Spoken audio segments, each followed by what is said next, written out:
Ayan guys, dahil marami kaming kalamansi, ay gagawa kami ng kalamansi syrup. Ayan. Katulong ko ang aking anak na may nagpipiga ng kalamansi. Ayan. Marami na iyan eh. Ay sayang naman kung hindi namin gagawin. Namumula na yung iba. Kaya pinanguha ko na. At iyan na nga. Tingnan, marami na akong napigaan dyan. Marami na kaming napigaan. Ngayon, ayan ang aming nakuhang juice. Lalagyan ko naman yan ng asukar. Yan ay nakasalang na. Pakukuluin na. Saka lalagyan ko rin ng asin para yung kanilang ay mag-blend yung panlasan. Hindi siya sobrang tamis. Kumpang medyo may ng kaunti. May panlaban sa tamis. Ayan na. Tingnan nyo kung gaano yun. Yan na masyado kong pinakuluan para siya yung talagang maluto at magtagal. Ayan na o. Yan ay palalamikin ko muna. At bukas ko na ng umaga sasalin. Ayos na iyan. Tingnan nyo kung gaano siya kaganda, katik. Good morning. Hello guys. Ito na yung ginawa nating syrup. Kalamansi syrup. Ito yung niluto ko na kagabi. Ngayon ay malamig na. Ilalagay na natin sa lagayan. Bago ilalagay natin sa rep. Tingnan mo, kaganda.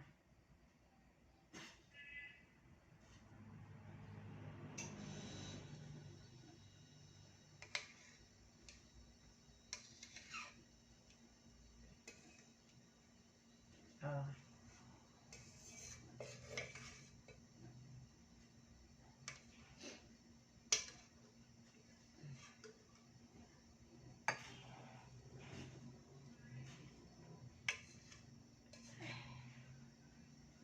Napaka-sticky niya.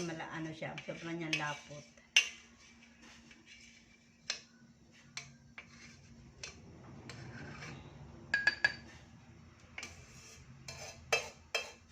Pwede nyo rin gawing calamansi juice or pwede rin calamansi water. Parang yung lemon water.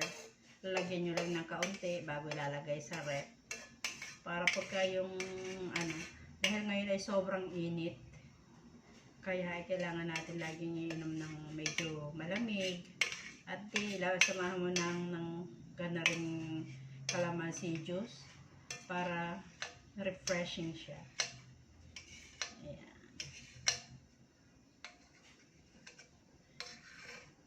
Aring pinaglutuan, lalagyan ko ng tubig para pinaka-juice na rin.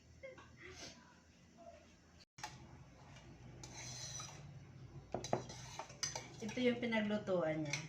Ilagyan ko lang ng tubig para hindi sayang yung Tapos, sasali na rin.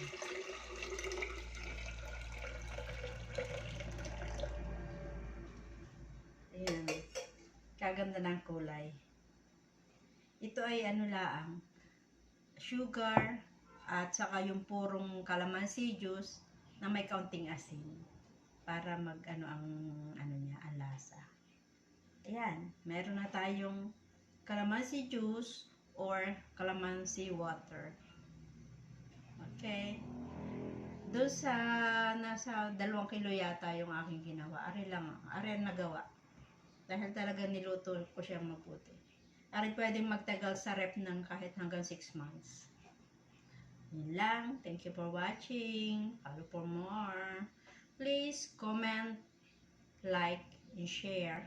Thank you. And please don't skip ads. Salamat.